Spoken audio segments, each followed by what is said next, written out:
Good morning, everyone. Thank you for coming. This has really been an amazing experience to work with these talks and to think with everyone about these really important and very difficult issues. So today, The Blind Spot is actually the name of a book that the three of us are actually writing. We're just starting the project. And the idea is to sort of think about physics and science and mind in a very different way. And Evan's beautiful talk yesterday laid the groundwork for some of the things I'm going to talk about. So The Blind Spot you can pre-order now.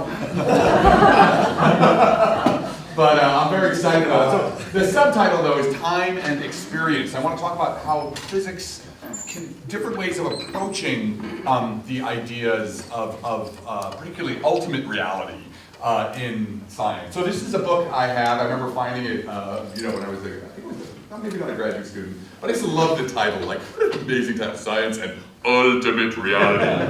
Right? Reverb on that, right? So the idea, of course, among physicists, many of us as physicists go into physics because we want to know what ultimate reality is, right?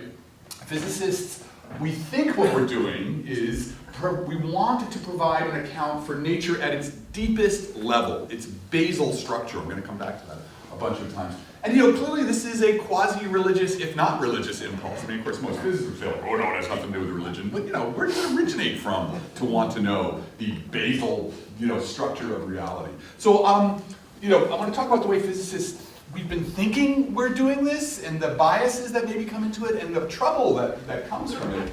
And think about other ways of looking at it, this question of ultimate reality. So I just want to talk about physics and philosophy for a moment. They have this long and sometimes contentious history, particularly more recently. I mean, back in the old days, 100 or 200 years ago, even 100 years ago, many physicists were well versed in philosophy. You go back far enough, there were no physicists, there were natural philosophers. But recent comments by some physicists have sort of illustrated this problem. I'm not going to tell you who these people are. You can figure it out for yourself. It's not that there can't be other philosophical subjects. Plenty of stuff for the philosophers to do, but the frontier of the physical sciences did not appear to be among them. And then here's a claim by a famous physicist: philosophy is dead. Right? And this, not only is this silly, but it also, for a lot of these, some of these physicists are working at these frontiers of physics, where these issues of time and space are very malleable, and so that they make these amazing claims about philosophy is not even important, and then they make these incredibly naive philosophical statements that they don't even recognize as being philosophy. So it's a strange position that we're in the field. So I want to ask, what role does philosophy play in physics, and what role can philosophy play in physics? And by this I mean, philosophy quite generally. I'm going to actually expand beyond the sort of the domains that even physicists who think about philosophy think about philosophy. So in particular, what I mean is, what kind of philosophy are we talking about? And can it be a philosophy that also engages in some different way in the discussion of mind? Okay, so first let's just start off and do a little brief review of what we mean by ultimate reality and what physicists think they mean by ultimate reality. So these are what we call the standard model. There's actually two standard models we need to come up with, think about. The first is the standard model of space and time, or space-time. This is general relativity, Einstein's groundbreaking work in from the first two decades of the 20th century. And they told us that essentially, matter or space-time is this manifold, this flexible continuum, which is distorted by the presence of matter-energy. So you've got space-time and matter-energy, and they're dual to each other in some sense. And so here's this image of the Earth orbiting around a black hole, and you see it's interesting when we talk about how images get distorted or how we perceive images.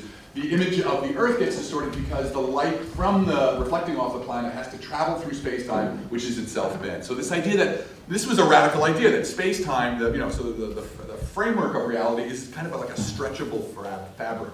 So that is the basis of everything we use when we understand black holes, when we understand the cosmology. Our basic understanding of space and time is the standard model of general relativity.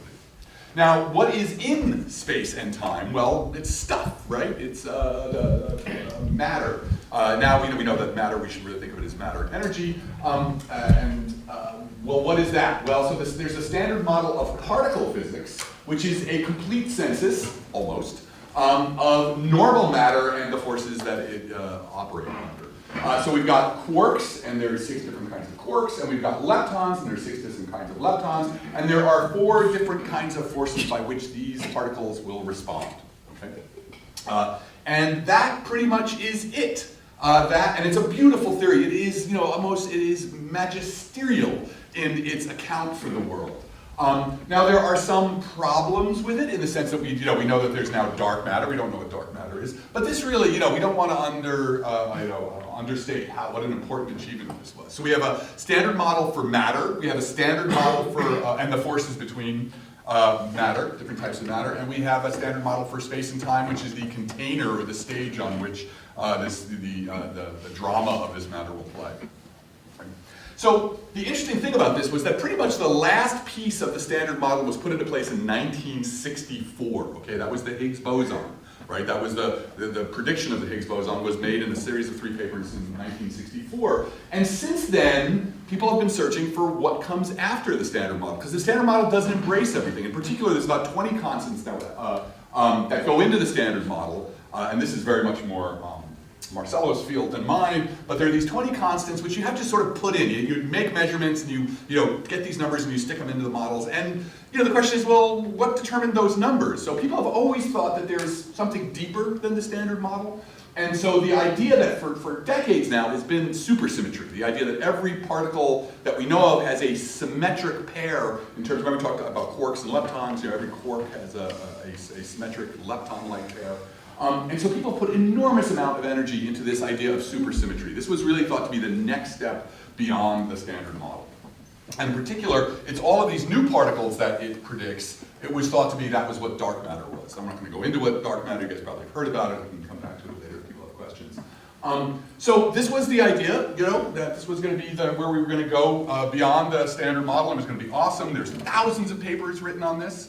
And then the other, that going even further, was going to be, well, how do we unify these 2 great standard models that we have of space-time via general relativity and matter via the standard model? And that was the idea of unifying the 2 via quantum gravity. Because here's the thing.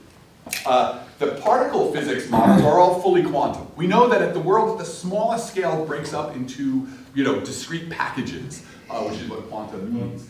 But space-time, our theory of general relativity, is not a quantum theory. It's a classical theory. It treats this manifold or flexible fabric of space as being a continuum. So we know that at some point we have to have gravity become a quantum theory. So people have been looking for decades now for a theory of quantum gravity where at the smallest scales, which is like the Planck length, 10 to the minus 44th of a meter, that space-time itself would become granular.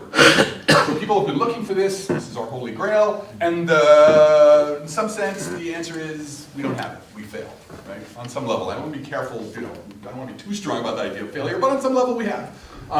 There is, from data, we now have the Large Hadron Collider. It's been running for 3 or 4 years. And that we have been looking for supersymmetry in there. And the simplest model of supersymmetry, you can make more complex models, but in some sense, the point of supersymmetry was for it to be simple, has not shown up. So you can see up there in that Scientific American cover, the crisis in physics. Here, the Scientific American article in particular was talking about the failure to find supersymmetry at the LHC. And also we don't have a theory of quantum gravity. In fact, most of our theories of most popular theories of quantum gravity have wandered off into these strange places that really, as some people would say, that just fictions have created fictions. For example, there's string theory, which you guys have all heard about. The only way string theory works is if you have extra spatial dimensions that curl up on themselves like straws. There's no evidence at all for these extra dimensions. Because of where string theory has gone, it has embraced an idea called the multiverse, which is that out of the Big Bang you got not one universe, but an infinite number of universes. There's lots of work being done on this. It too, there's not a single shred of evidence for this, and yet there's a huge amount of work going on. And because of that, people, Marcello and I included, this is a piece we did for the New York Times last year, but people have really pushing back again on this idea of a crisis in physics, that these things, as Joseph Silk and George Ellis wrote in this piece for Nature, said that, this is like physics, and it's got elements of physics and philosophy and math, but none of them being done well, right? So That's really in some sense that physics at its frontiers has lost its way. So it's because of that now some people are pushing back, and they're pushing back in a way that's relevant for what we want to talk about this morning. So there's this book, which I liked a lot, or at least pieces of it, by Roberto Unger and Lee Smolin. Unger is a philosopher of law, and Smolin is a physicist. And what's important to me about this book is that they were very clear about the fact that the problem with physics is that it had mistaken its metaphysical biases for actual physics. So let's just read this quote. It's important to distinguish what science has actually found out about the world, and that's going to be important for us, from the metaphysical commitments for which the findings of science are often mistaken. And I think that's a really important point to hold in your mind, because in these debates that often you see happening, and a part of this is also what I was talking about, the physicists who just make these ridiculous philosophical statements, not knowing that they are philosophical statements, is embraced by that quote. So what is the metaphysical commitment that many physicists have? It can be basically called reductionism and materialism, or physicalism. Physicalism is a sort of more sophisticated version of this. And I'm going to stay with materialism for now. And it basically says that everything we see is composed of smaller parts. Particles, fields, or structures. Smaller can also mean more basic in some sense. So there are, and if you go down far enough, you will find the ultimate smaller parts, the ultimate structures upon which everything is based. And once you find the ultimate laws of those ultimate parts, that's what I mean by a basal structure, right? It is the absolute ground of reality. Then you're done in some sense. No new emergent laws or occur at higher levels of structure. You don't need any laws for anything else, right? Evolution ultimately is down in those basal laws, right? Or those basal structures. So the world is nothing but atoms, and for our things we're talking about, mind is nothing but neurons, which is nothing but atoms, okay? And this is still, I would say, a dominant kind of background, and I'm a lapsed materialist reductionist, right? It's clear why there's something very attractive about this, but as we're going to talk about, ultimately it becomes a dream, both an aspirational dream, but it's a dream that you have to wake up from. That's kind of what we're arguing. That is, it's a dream as in terms of an illusion, because not only is it wrong, probably, actually it doesn't lead us to the basal structure, but it also has created a mess of the world, right? Reductionism basically says the world is dead. It's just atoms, the atoms are dead, and all the illusion of richness, your feelings of love and joy, yeah, fine. Really all there is just neurons, okay? So get over it. Along with that comes this idea of scientism, that ultimately the only truths that matter are scientific truths, right? So, you really enjoyed that, performance of Hamlet last night, but still that was just in your neurons. There was no actual truth there, right? Maybe there's some truth up here relative to sociology, but who cares about that, right? Because really, the basal structure is reality. And, I would argue this would be a longer argument, but that's what leads to this sort of devastation of the world, right? What is sadder than a parking lot of a big box store that has closed, right? And there's so many ways, there's millions of ways to describe why this represents the mess we're in, right? We're pushing the planet over into new territory. Again, the planet's going to be fine. It's going to be very bad for us, right? So, but this I think this is representative of what I mean by the mess we're in. So it's both. The question here is about the actual truth of what the world is and what we are, but it also has these enormous consequences. This mistake has these, or the blind spot has enormous consequences. So now I want to illustrate I want to illustrate actually the moment in some sense when this began, when this rift between philosophy and physics began. By philosophy I mean this deeper, broader philosophy, not kind of reductionist philosophy. And it was this amazing debate between the philosopher Henri Bergson and Einstein. And it happened almost by mistake in 1922. Bergson was the most famous intellectual in the world, right, at the time. Hardly anybody even knows his name. My son, it's funny, I just got an email from my son, who just discovered him by mistake, thinking who is this guy? Henri Bergson, oh my God! At the time, when this debate happened, Bergson was way more famous than Einstein, okay? Nobody had heard of Einstein compared to Bergson. And what happened is that Einstein was in Paris talking about the theory of relativity. Bergson had spent a lot of time talking about time. That was a central issue to him. And the two got into this brief debate that ended up flowing. The debate continued among both themselves and their proxies. And in some sense, it was the moment when scientific knowledge became seen as being superior over all other forms of human knowledge and human activity. So that's this great book. I really recommend this book where Jamil Canales charts this out. So for Bergson, his point was that there's more to time than science can embrace. Time is about, he used the word duration. It's about lived experience, and it is imperfectly grasped by science. Okay? So for him, relativity, which was this emerging, paradigm about looking at, as a way of accounting for the world, relativity is a theory of clocks, not of time, right? It's about what clocks are going to read as people are moving at different speeds relative to each other. In Einstein's debate, when you can imagine this was going to, roil some, that time, the time of the philosopher does not exist, right? That this thing you're talking about duration and everything, it is just psychological time, right? It's just about your perceptions, and your perceptions are just neurons, your neurons are just atoms, end of story, okay? But here's my question, this is what I want to spend the rest of the time talking about. Are clocks enough? Independent of Bergson's solution, was his question correct? Because I don't know that much about Bergson, so I can't really speak to it. But the question he was asking is near and dear to my heart. So I want to revisit for a little while that issue of time in philosophy and its consequences, and then talk about sort of how it touches on some of the other issues we've raised. Marcel, how much time do I have? I just didn't know when I started. Yeah, 20 minutes. 20 minutes, okay, good. There's a usual way that philosophers and physicists will talk about time. It's usually what's called analytic philosophy, things called the McTaggart A and B series about how you parse, last week versus the future. That's not what I'm interested in. What I'm interested in is, luckily, because of the beautiful talk that Evan gave yesterday, I don't have to go into this much detail, but you have to understand phenomenology. What Evan was talking about is like nobody in physics knows what this is, right? If I stood in front of physicists and started talking about the philosophy of time, they'd expect me to talk about the McTaggart A and B series, right? Very well known.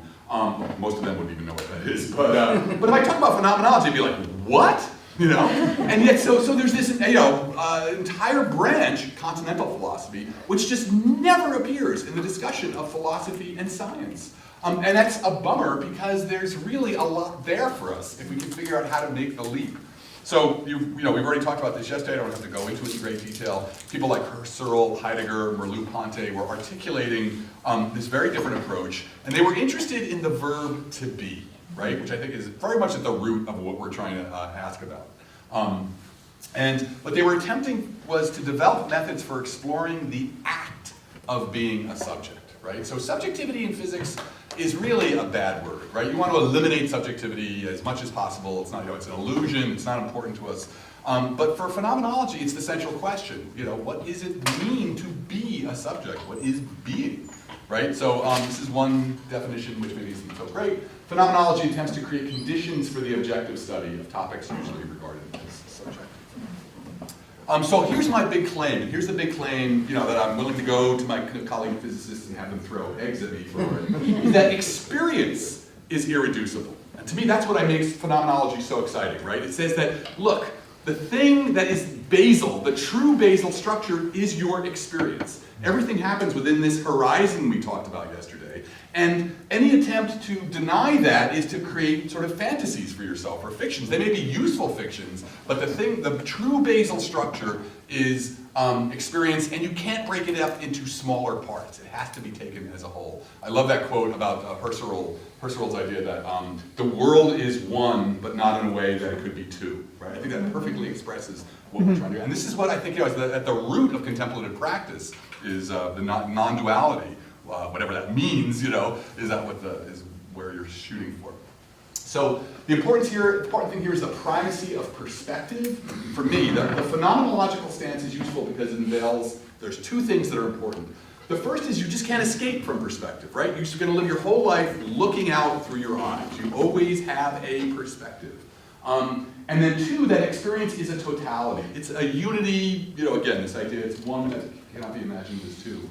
And you can only ignore it for so long, right? You can ignore it for a while because you can do useful things by ignoring it. But if, again, you're interested in ultimate reality, if you're interested in the basal structures, then, at some point you're going to have to deal with it. And the problem with dealing with it is that it is a kind of blind spot for us. It is, the blind spot is the place where the optic nerve is, and it is, what is it? It's that which you cannot see, which allows seeing. An experience is the same kind of thing, that it's very hard to look directly at, but you can't look directly at anything without it. So what does this have to do with time? Well, we want to avoid the quantitative view of time as a container. That's very much the view of Einstein, right? The view of general relativity is that there is this, called the block universe of space-time entire, where all events already occur. Next Tuesday already exists in space-time. Whereas for Husserl and Heidegger, they were trying to wrap their minds around this immediacy, this unity. So Husserl talked about the life world, which Evan beautifully articulated. I was a big fan of Heidegger when I was in college. I did a year study of Sein und Zeit. And I loved his idea of Dasein, their being, the being that has a there, right? So that time is the lit up place for us, right? So recognizing that this unitary life world or Dasein as a prerequisite, it's where you have to start in order to get the Newtonian scientific notion of time as discrete or atomistic moments measured by clocks. I mean, that's what you have to recognize, is that you can't do the Newtonian or Einsteinian thing without already being Dasein. As Husserl says, natural objects must be experienced before any theorizing about them can occur.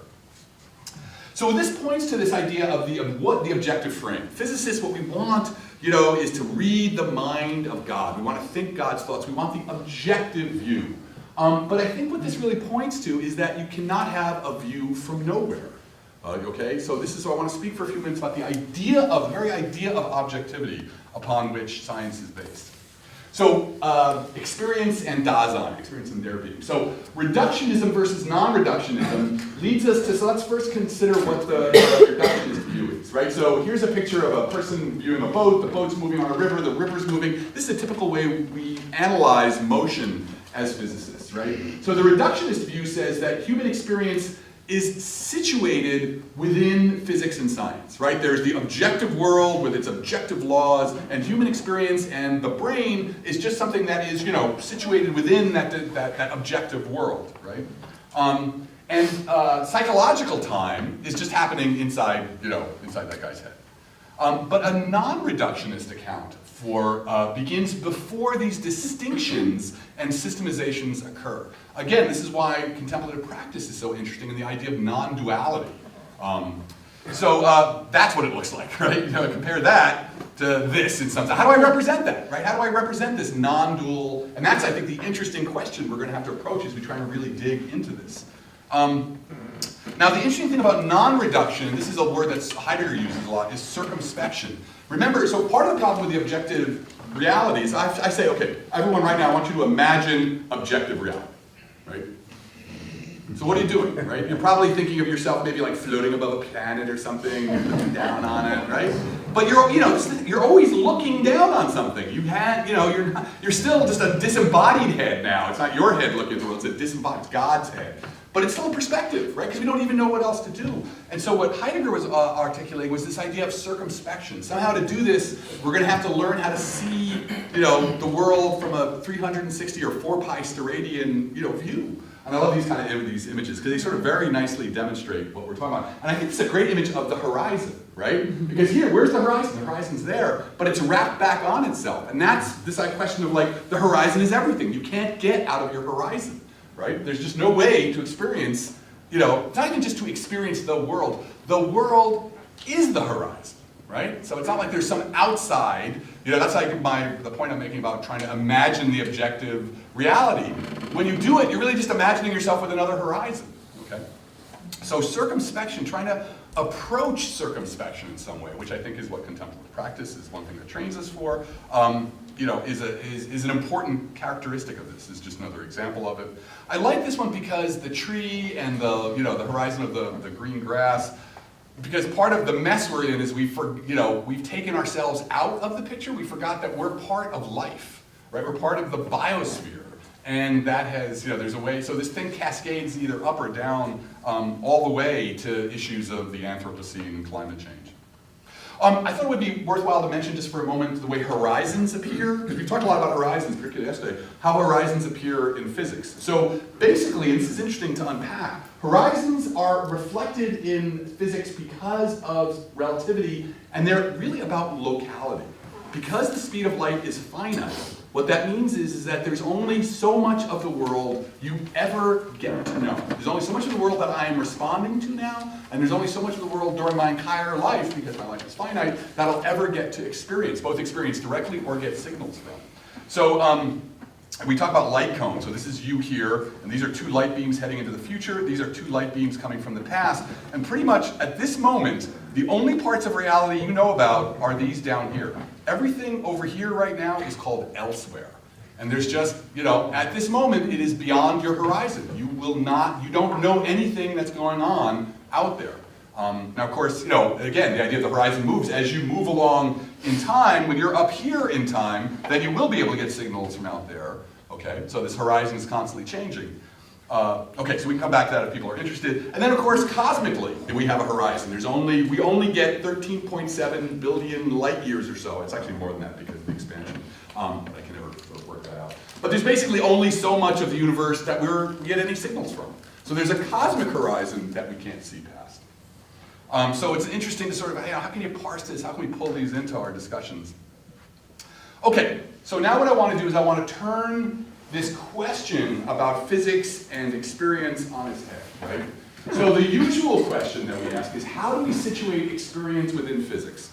How do I articulate the physics of neurons, right, in order to explain, my experience as just, computing with meat, basically, within a universe of absolute laws.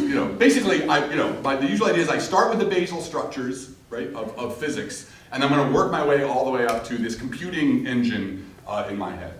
But the question I want to ask, and I don't know how to do it yet, but this is what I think this conference and our time here together is, how do we situate physics within the unity of experience? The experience is the basal structure, and physics comes afterwards, right? Physics comes into the structure that we build. So let's unpack that a little bit. Well, and also, where would we go if we actually could do that? So this is really an attempt to reimagine the metaphysics of scientific practice. And again, this brings us back to objectivity. And so the question here is, so this is from this great book by Thomas Nagel, The View from Nowhere. And the whole history of physics is a wish for a unified conception of the world, where human beings just don't matter. Like, it's an objective view, there's nothing about subjectivity in it. His whole point was like, you can't take the subject out of it. But he says, if we can't achieve this unity in a form that eliminates distinct, irreducible, individual perspectives, may we inquire to what extent can it be achieved if we admit them? That is the task ahead. That's the task. I don't know what the answer is, but I think that's the interesting part. So this idea, we have to give up on the idea of the objective frame. It is, we don't have to scorn it. It is highly useful. It is an amazing story, but it is just that. It is a story, and it is unexperienced and unexperientiable, right? Or unexperienceable. And that's really the important thing. It is a fiction. And so at some point, as we ask these ultimate questions, we have to wake up from the dream. We have to wake up from this story that we've been telling ourselves and try and really encounter the basal structure with this experience and to reanimate the world in some sense, to put ourselves back in the world. So one of the reasons, or one of the ways this occurs, this forgetting, one of the reasons we have such a hard time with this is because you have to see it, you have to look at how science actually operates. And there's this beautiful piece by Michel Bitbol, who's a philosopher of science, about how objective knowledge is created as a process of extracting invariance from experience. So I just want to read this whole quote to you, because it really tells sort of like, why, this is really an account of the blind spot. The creators of objective knowledge become so impressed by its efficacy that they tend to forget or minimize that conscious experience is its starting point and its permanent requirement. They tend to forget or to minimize the long historical process by which the contents of experience have been carefully selected, differentiated, and here's the key word, impoverished, right? So as to discard their personal parochial components and to distillate their universal fraction as a structure. So to do science, to get temperature right? The temperature of thermodynamics out of our experiences of like, ooh, today's hot, tomorrow's gonna be cold. You have to go through this long process, and in the process, it's very useful for building, a heater, but you impoverish the world, right? And your language for understanding your experience as a embodied, embedded being gets impoverished. So this leads us back now to the idea, but now here's where we come back to mind. So there's David Chalmers, famously came up with the idea of the hard problem associated with consciousness, and that there are easy problems. These are clearly not easy problems, but there are easy problems, such as the neurodynamics of vision, right? Incredible, as we saw, incredibly hard problem. And actually, there's layers there that may really reveal very important things that we heard today. But the hard problem is, why do we have experience at all? Like, what is the act of being a subject? And so then there's talk about qualia, as we talked about these internal and subjective components of sense perceptions, and those are incredibly important for beginning to sort of get a grip on what is occurring in the dynamics of the brain-mind interface. But even to talk of the word consciousness and qualia on this philosophical level are themselves attempt to freeze out structural invariance, right? Consciousness is not a thing. Right? Consciousness is not a thing in a box. Like, that's what we're good at in science. We're good at putting things in boxes and putting them on a table and poking them and seeing what happens, right? But consciousness is not like that. In fact, I don't even like the word consciousness. Experience is what we're talking about, right? Because experience, when you talk about experience, it totally changes the frame. It totally changes, sort of the flavor of what you're talking about. And the qualia, even before you have a qualia of redness, there is, and Evan talked about this before, this is one of the most important words I think that comes out of Buddhism, or at least the contemplative practice, is luminosity. The world has to be luminous, to you, or you are the luminosity. That's what I love about the word Dasein. You have to have a there before you can have a qualia appearing into there. And that is, for me, the fundamental mystery. And that's the basal structure that I'm most interested in. So in that way, experience, is time. Experience and time, in some sense, are almost the same thing, which is why, so many books on this are, have the word time in them. So, Heidegger's masterwork, Sein und Zeit, was being in time.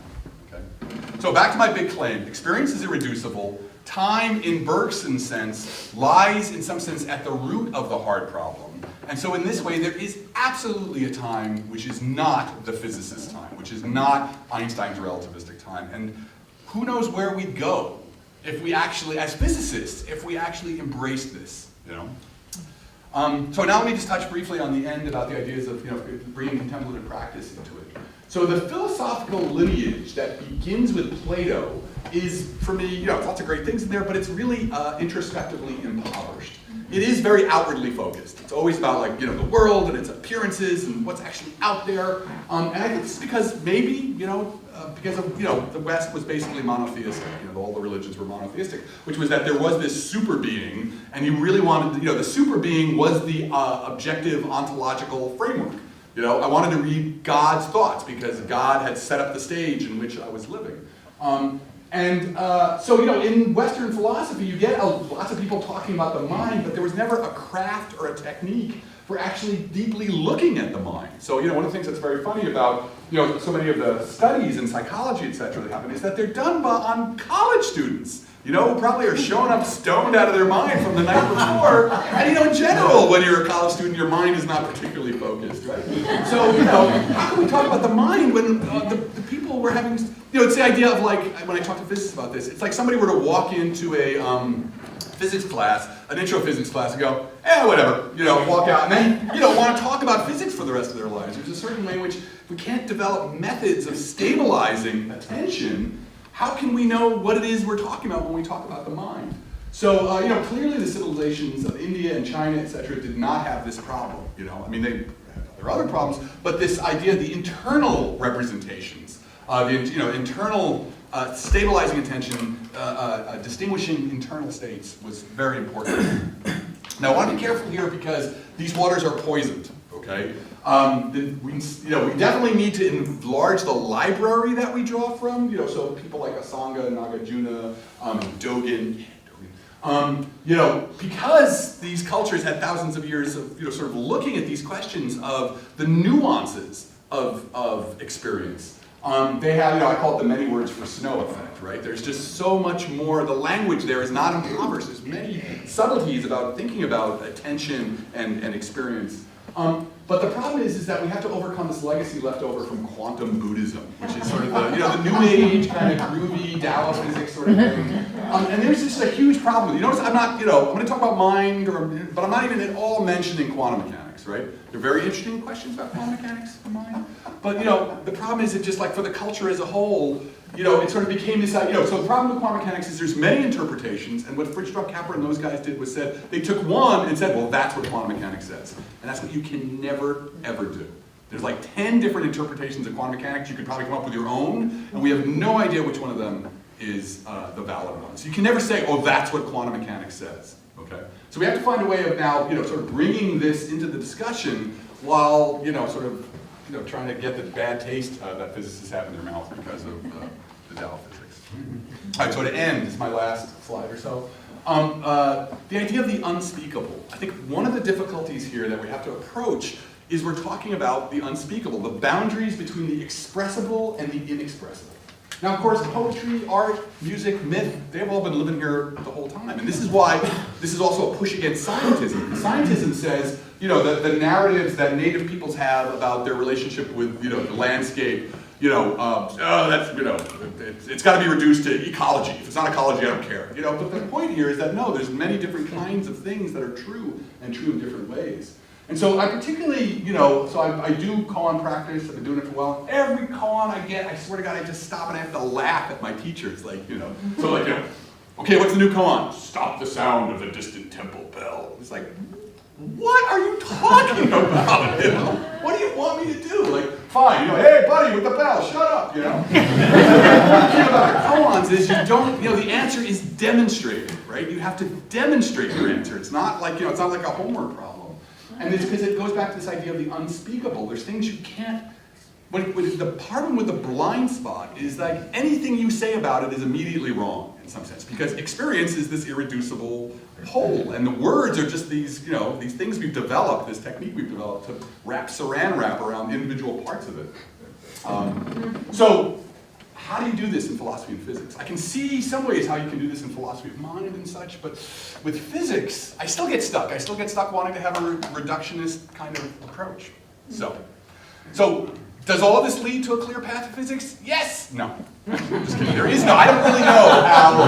That's what I like to say. Like, yes, so we have a clear path forward to a new theory of quantum gravity from this. But I do think it could, I think there's a rich vein to be mined here in these discussions between neurophysicists, or not, neurobiologists, physicists, philosophers, contemplatives. So here's the ultimate question, and this is where I'll end. This is Stephen Hawking. What breathes fire into the equations?